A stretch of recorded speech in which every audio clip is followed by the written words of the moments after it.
នេះរបៀបធ្វើជ្រក់ក្រៅឆ្នាំងគ្រឿងផ្សំមានដូចរៀបរាប់ដំបូងយើងត្រូវហាន់សណ្តែកគួរជាតូចបន្ទាប់មកយើងមានទឹកសក់នេះយើងស្ដាប់ហើយយើងហាន់វាជាល្អិតតាមដូចរូបគំរូមកបន្ទាប់មកយើងហាន់ម្ទេសស្លឹកខ្ទឹមមកហើយយើងត្រូវដុតត្រប់ហ្នឹងយើងយកទៅដុតហើយយើងបកសម្បកវាស្អាតទៅពេលដែលត្រប់ដុតហើយវាមានរសជាតិផ្អែមហើយនឹងពេញប៉ោះក៏យើងត្រូវដុតដូចគ្នាដែរសម្រាប់ពេញប៉ោះហ្នឹងយើងដុតហើយយើងបកសម្បកវាស្អាតយើងហាន់ជាដុំតូចហើយយើងបន្ថែមនៅត្រីងៀត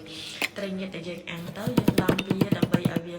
សាច់វាផុសហ្នឹងរឹតតែឆ្ងាញ់ហើយយើងបន្ថែមនៅពងទាវិញគឺយើងហាន់ចំណិតតូចបន្ទាប់មកយើងធ្វើការដាំទឹកសម្រាប់ទឹកហ្នឹងយើងដាំឲ្យពុះមកហើយយើងចាប់ផ្ដើមដាក់ប្រហុកយើងដាក់ប្រហុកយើងដាក់អំបិលស្ករវិចេងយើងលួចរ៉ូឌីបន្តិច